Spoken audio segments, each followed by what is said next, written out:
Assalamualaikum warahmatullahi wabarakatuh.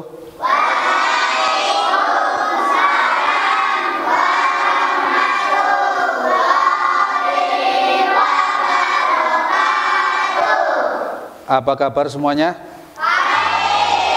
Alhamdulillah. Ya, pada pagi hari ini Pak Guru akan melanjutkan pelajaran yang kemarin, sholat bagi orang yang sakit. Namun sebelum kita mulai, marilah kita berdoa bersama, ya, mengawali mata pelajaran fikih dengan membacakan bersama-sama Al-Fatihah, ya. Al-Fatihah.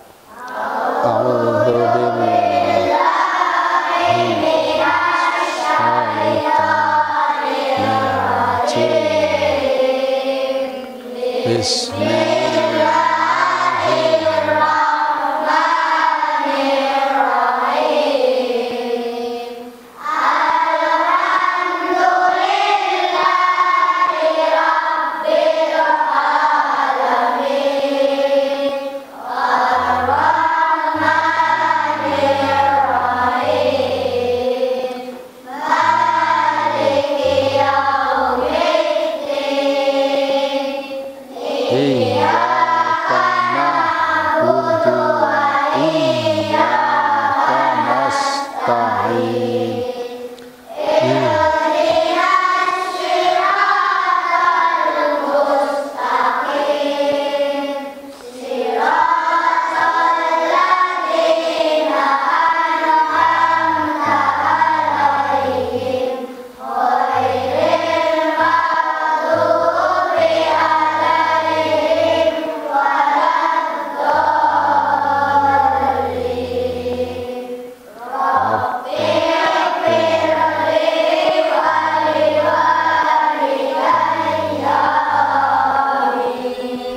Amin, amin ya robbal alamin. Ya, dengan doa ini nanti ke depan diberikan kelancaran, ya. Selanjutnya Pak Guru mau absen dulu.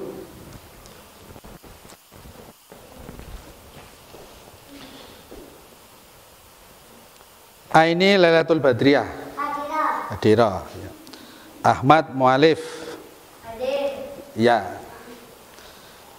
Ila Rahmawati Hadira. Ya. Muhammad Al-Fahroji Hadir, ya. Muhammad Faisal Hadir. Muhammad Kafabi, ya. Muhammad Nazril, ya. Muhammad Nur Rahman, ya. Muhammad Rizki Fardan, ya. Muhammad Ubaidillah Hoib, Muhammad Rizik, iya. Muhammad Rizki hadir, ya. Naila Yasmin Hoibah, Najma, iya. Nur Muhammad Maf'ul, iya.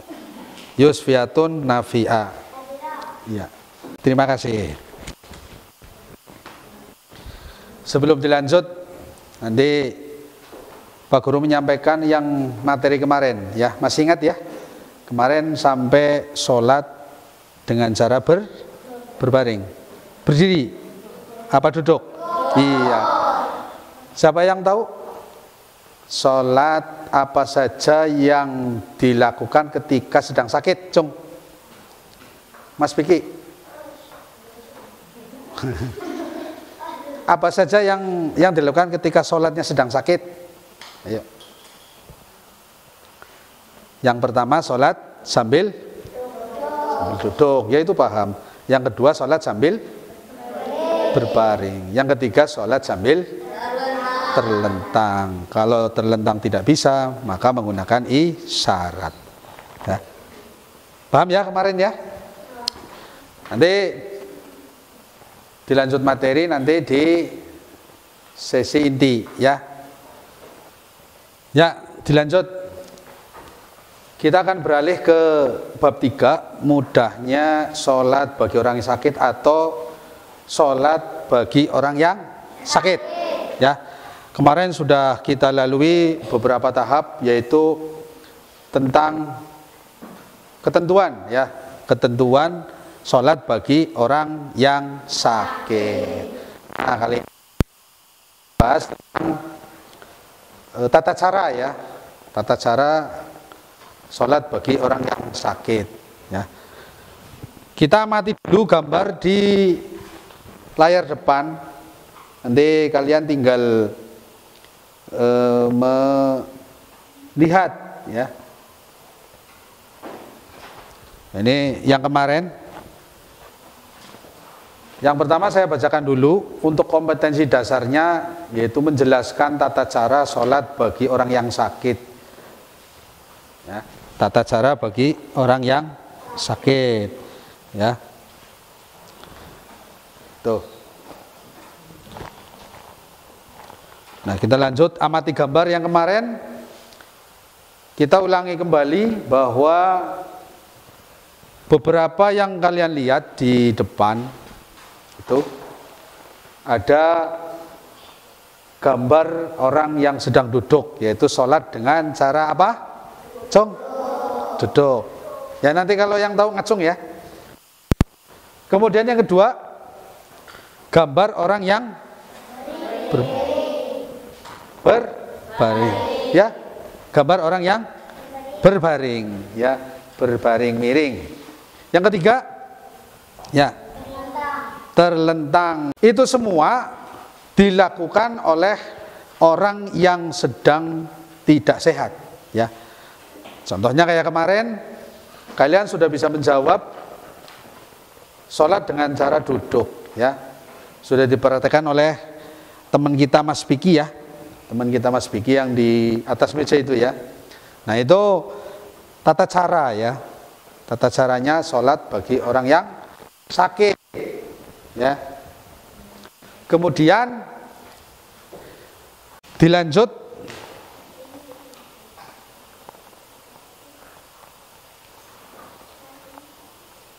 sholat dengan cara berbaring, ya. Yang mau maju membacakan, ayo Mbak, maju sini. Mbak siapa? Ya, Mas. Mas siapa, ya? Mas Ibnu, ya. Mas Ibnu. Ya, Mas Ibnu. Enggak apa-apa itu, kasih sini. Itu dibaca di depan sini enggak apa-apa. Rada sebelah kanan, sebelah barat. Sini aja, sini. Sini. Bisa dibaca? Iya. Yang lain mendengarkan. Ya. Mas Ibnu yang keras bacanya.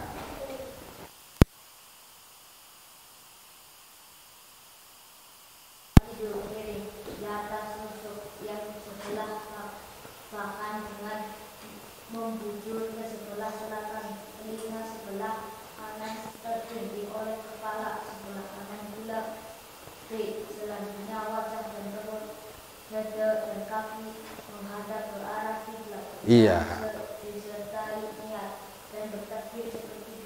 Iya, betul. Lanjut nanti. Ya, tepuk tangan. Ya. Oh, sudah bisa, ya. Sambil membaca, Mas Ibnu biasanya sambil memahami, ya.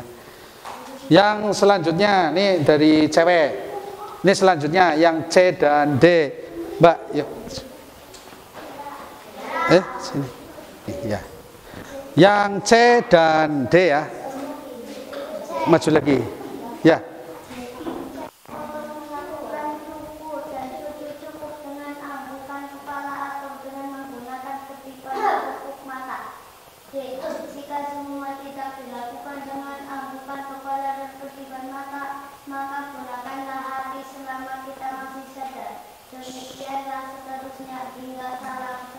Iya, tepuk tangan. Nah.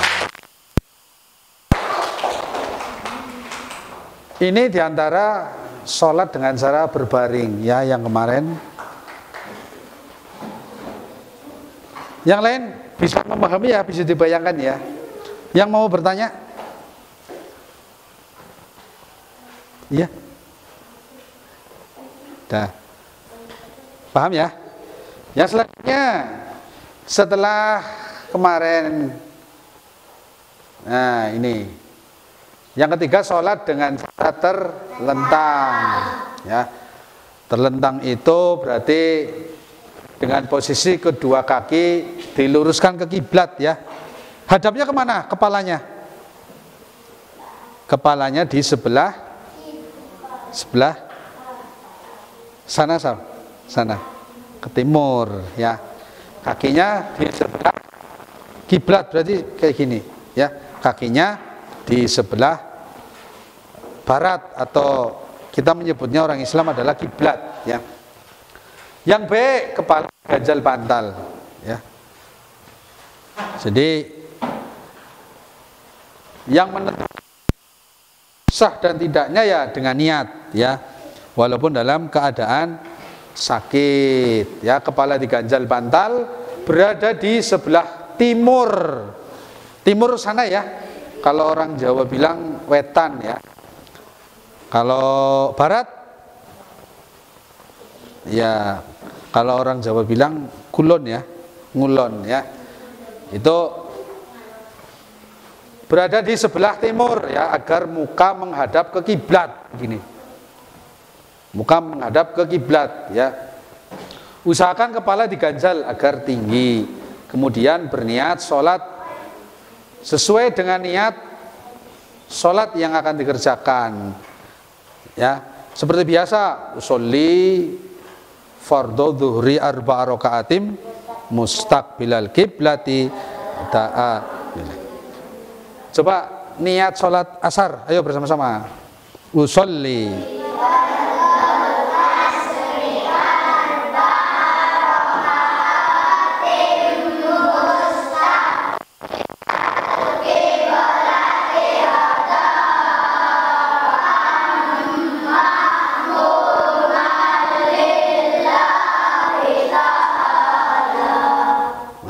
begitu ya. Nah, niatnya sama ya. Cuma bedanya tidak berdiri. Ya.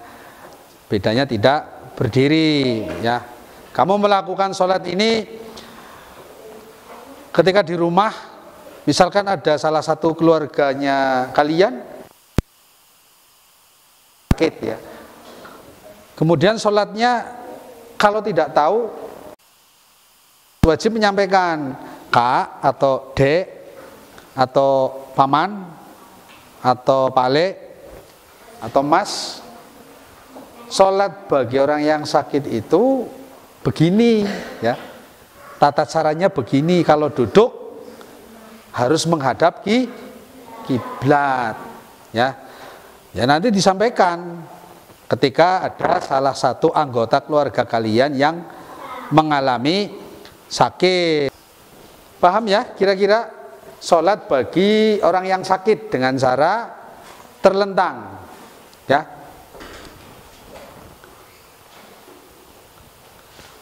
Yang C, yuk kita ke depan. Yang C, untuk melakukan ruku dan sujud cukup dengan isyarat ya, seperti menganggukkan kepala dan kedipan mata. Jika tidak mampu, maka cukup dengan isyarat hati saja selama masih sadar ya. Dari situ bisa dibaca. Coba dibaca Mas Biki dari situ yang D.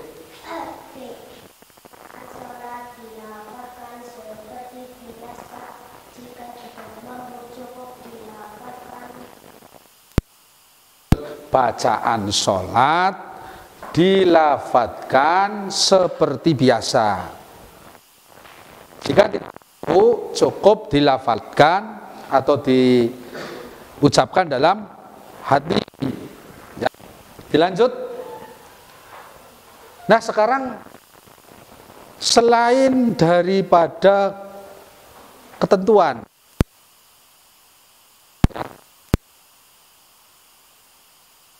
bagi orang yang sakit, apa sih Pak Guru hikmahnya? Kenapa harus ada hikmah? Hikmah apa? Hikmah itu yang dihasilkan dari melakukan sholat. Ya, kalau kamu melakukan makan, hikmahnya menjadi apa? Perutnya kenyang, ya. Seperti itu contohnya, ya. Kalian makan pagi-pagi, terus setelah makan badan akan terasa ada tenaganya. Nah, itu hikmahnya. Ya, termasuk hikmah sholat. Ya, hikmah sholat bagi orang yang sakit. Ya, tadi sudah sampaikan hikmah itu apa? Ya, hikmah itu hasil. Ya, kalau kalian makan, hikmahnya perut menjadi kenyang, kemudian pikiran menjadi tenang. Kalau kalian lapar, pikiran kalian juga tidak tenang. Sama dengan sholat. Ya, jangan disepelekan sholat 5 waktu itu. Ya, makanya setelah sholat kita akan mendapatkan hikmah. Ayo Mas, perhatikan. Yo, coba Mas Piki dibaca yang hikmah yang pertama saja. Hikmah sholat bagi orang yang sakit, mendapatkan diri kepada Allah Subhanahu wa Ta'ala. Dengan selalu mengerjakan sholat, kita akan lebih dekat kepada Allah. Ya, kepada Allah Subhanahu wa Ta'ala. Mendekatkan diri kepada Allah Subhanahu wa Ta'ala. Artinya kita mendekatkan diri kepada Allah dengan cara sholat. Ya, sholatnya 5 waktu. Dengan selalu, ya, itu ada. Dengan selalu mengerjakan sholat. Ya, kita akan menjadi lebih dekat kepada Allah. Dengan kita mendekatkan kepada Allah, ya, dengan cara sholat. Ya, kemudian yang kamu Mas, yang kedua,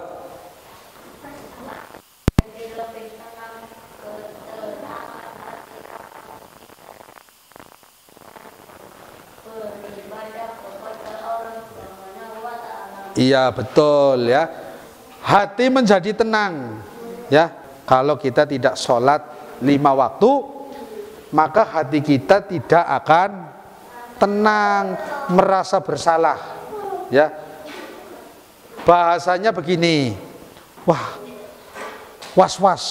Ya, itu kalau tidak melaksanakan sholat. Itu hikmah. Ya, hikmah itu adalah hasil.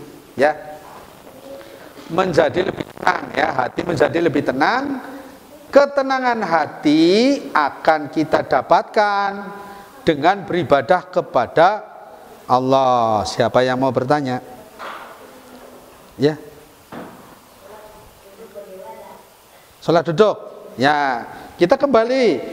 Sholat dengan cara duduk. Mas Ibnu bertanya. Sholat dengan cara duduk. Yang pertama, siapa yang mau baca? Yang pertama, yuk. Yang pertama apa?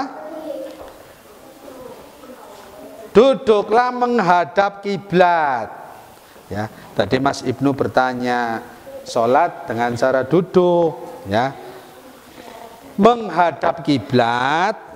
Ya, dengarkan, menghadap kiblat dengan posisi seperti duduk tahiyat awal.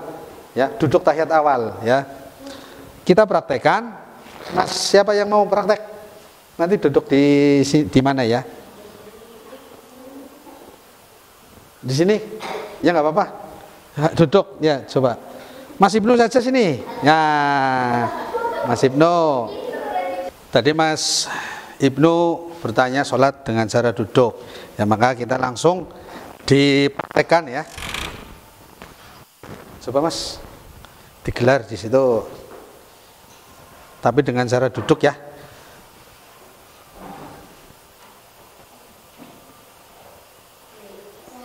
Ya, nggak apa-apa. Tuh sepatunya dilepas.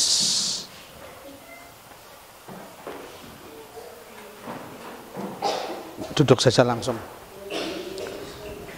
Nah, contohnya Mas Ibnu sedang dalam keadaan darurat ya, tidak bisa sholat dengan berdiri ya. Yang pertama, Mas Ibnu harus duduk menghadap kiblat ya. Ini menghadap kiblat ya, karena ke sana timur, ke sana barat ya, menghadap kiblat dengan posisi iftiros. Iftiros itu apa? Duduk seperti tahiyat awal ya. Berarti kalau tahiyat awal rakaat keberapa ya? Kedua ya, betul ya Mas, rakaat kedua. Kalau rakaat pertama masih berdiri ya. Kemudian berniat sesuai sholat yang akan dikerjakan. Mas Ibnu nanti niat sesuai sholat yang akan dikerjakan. Misalkan subuh ya, misalkan subuh nanti seperti itu. Dan bertakbiratul ihram sambil mengangkat kedua tangan. Misalkan Mas Ibnu niat usolli dulu,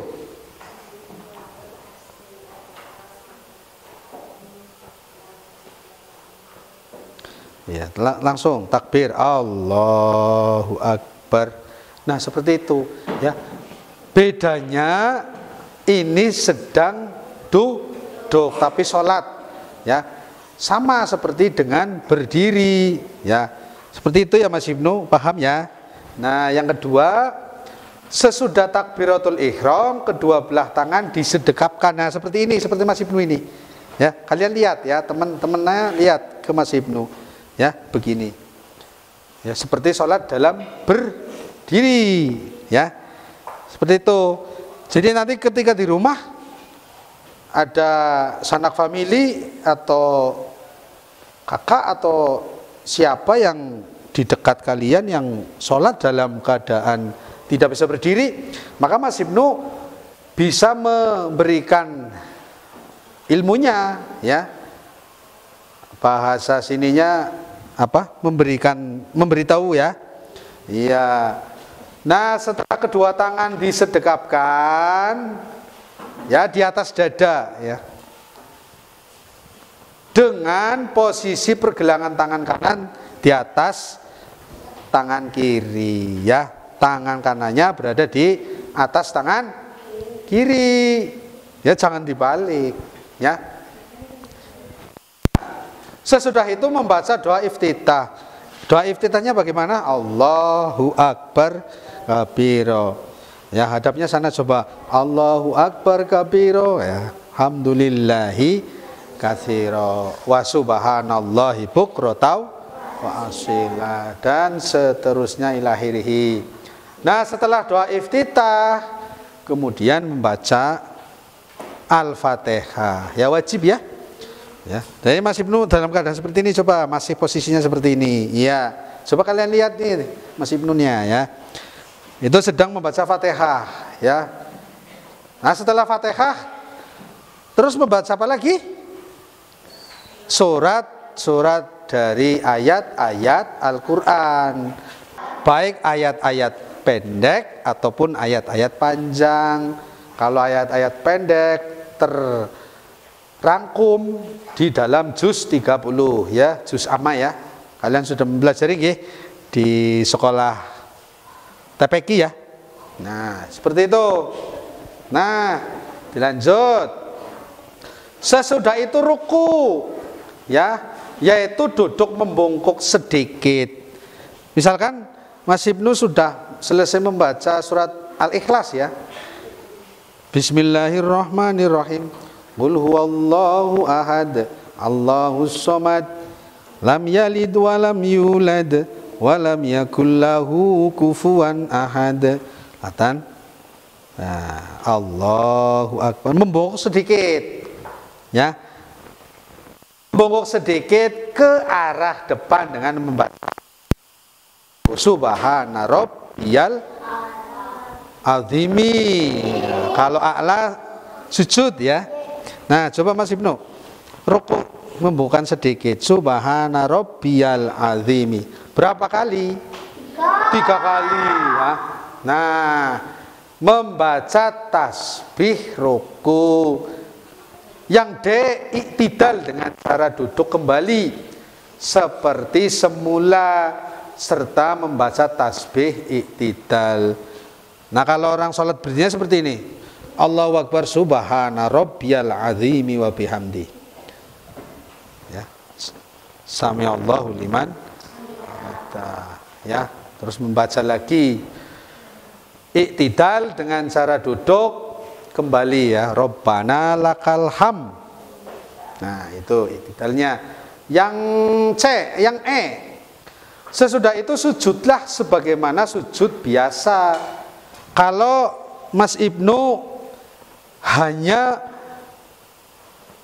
cuma tidak bisa berdiri saja ya, tidak ada kendala apapun, cuman nggak bisa berdiri saja, maka sholatnya seperti sujudnya seperti sujud biasa ya, kayak Mas Ibnu nanti sujudnya sujud seperti biasa. Coba Allahu Akbar subhana rabbiyal a'la wa bihamdi 3 kali ya, duduk lagi ya, terus sujud lagi subhana rabbiyal a'la wa bihamdi dengan cara duduk kembali seperti semula serta membaca tasbih iktidal ya, seperti itu. Nah, itu yang D. Yang C-nya yang tadi, sesudah itu sujudlah sebagaimana sujud biasa serta bacalah tasbihnya ya. Atau, nah ini atau jika tidak mampu dengan membungkukkan yang seperti tadi ya, jika tidak mampu dengan membungkukkan badan lebih rendah daripada ruku, kemudian duduklah kembali menyempurnakan rakaat yang kedua sebagaimana sholat pada rakaat yang pertama ya. Lah itu kira-kira paham ya dengan cara duduk ya, kembali lagi ya. Terima kasih, tepuk tangan buat Mas Ibnu ya. Tuh ditilep kembali ya, dilipat kembali ya, sini ya, ya silakan duduk. Nah,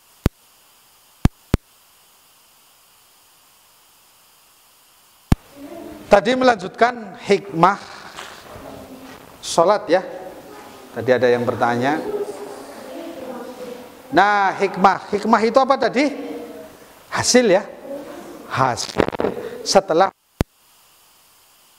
pekerjaan ya. Hikmah, hati menjadi lebih tenang. Ketenangan hati akan kita dapatkan dengan beribadah kepada Allah Subhanahu wa ta'ala ya. Yang seterusnya, hikmah dari sholat tersebut menyadari kemurahan Allah. Kemurahan Allah apa? Memberikan kita hidup ya, memberikan kita nafas, memberikan kita kedipan mata. Coba kalian kalau tidak kedip matanya, susah nggak? Nah, itu memberikan kemurahan kepada kita, kemurahan dari Allah. Coba kalian tidak bisa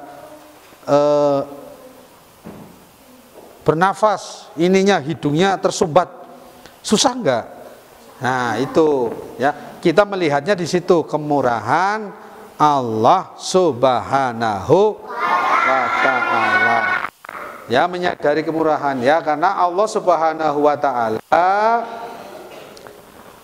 memberikan ya, keringanan ya, memberikan kemurahan, keringanan dalam beribadah ya, ketika sakit.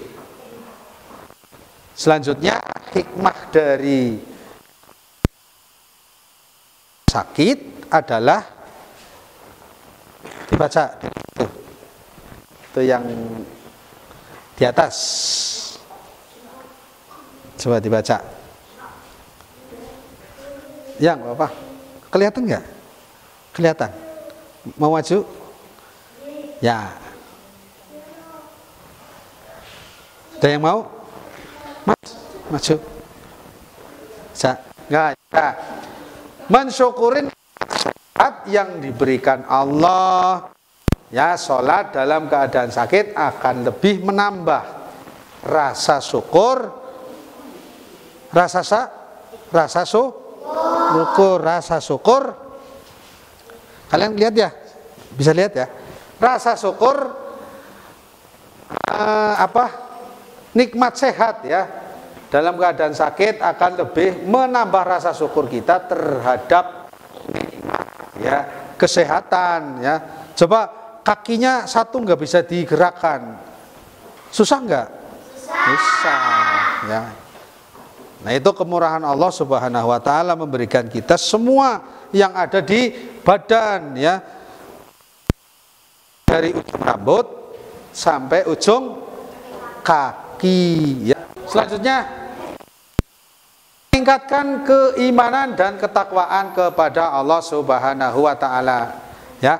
Keimanan dan ketakwaan kita kepada Allah Subhanahu Wa Taala akan bertambah dengan senantiasa beribadah kepadanya dalam setiap keadaan. Kemudian yang terakhir, dicintai Allah. Nah itu hikmah daripada sholat bagi orang yang sakit. Nah selanjutnya Pak Guru akan membagikan kertas untuk lembar kerja ya, nanti dikerjakan.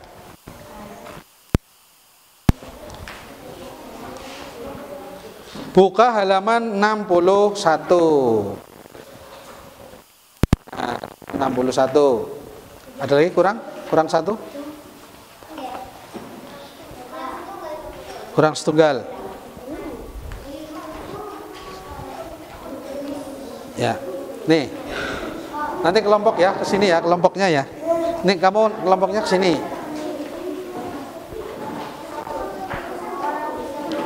Satu lagi, satu. Ya.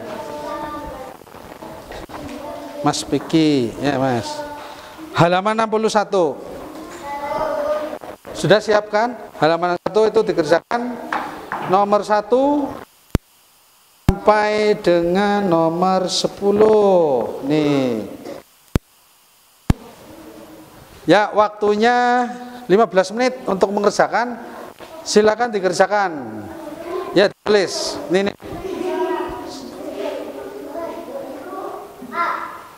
Yuk, tulis. Ya, tulis ini.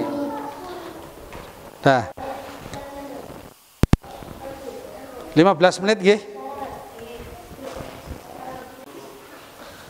Ya, waktunya 15 menit sudah selesai. Selesai ya?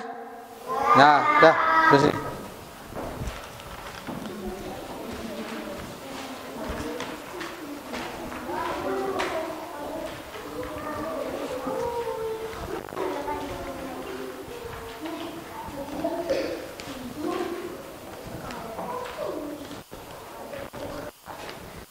Oh ya, nggak apa-apa.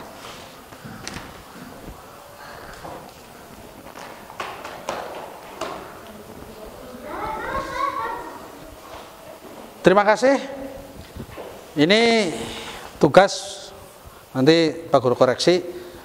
Kemudian sebelum menutup pelajaran kali ini, Pak Guru mau bertanya kepada kalian untuk menyimpulkan ya, menyimpulkan hasil dari pelajaran tadi, sholat bagi orang yang sakit. Siapa yang mau menyimpulkan? Oh ya, Mbak, sini maju. Sini. Ini Mbaknya depan bagi orang yang sakit. Ada berapa tadi? Sholat dalam berbaring. Oh iya. 3. Coba Mbaknya nulis di depan. Ditulis ya. Sholat bagi orang yang sakit. Atasnya. Yang besar Mbak, yang besar. Yang besar aja nggak apa-apa.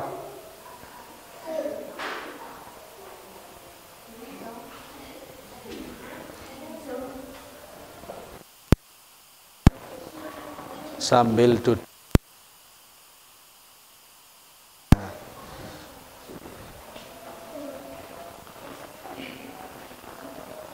Berbaring, iya betul.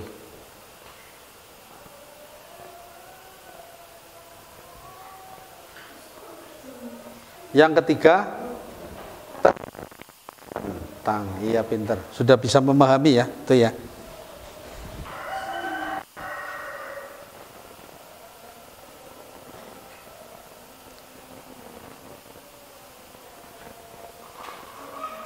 Iya, terima kasih. Duduk kembali. Nah, kalian sudah bisa menyimpulkan bahwa materi pada saat ini, hari ini adalah sholat bagi orang yang sakit, ya, ketentuan, kemudian hikmah, kemudian tata cara, ya. Nah, kalian bisa menyimpulkan bahwa sholat dengan cara bagi orang yang sakit adalah dengan cara duduk, dengan cara berbaring, dan dengan cara mbaknya dengan cara terlentang, ya. Paham ya?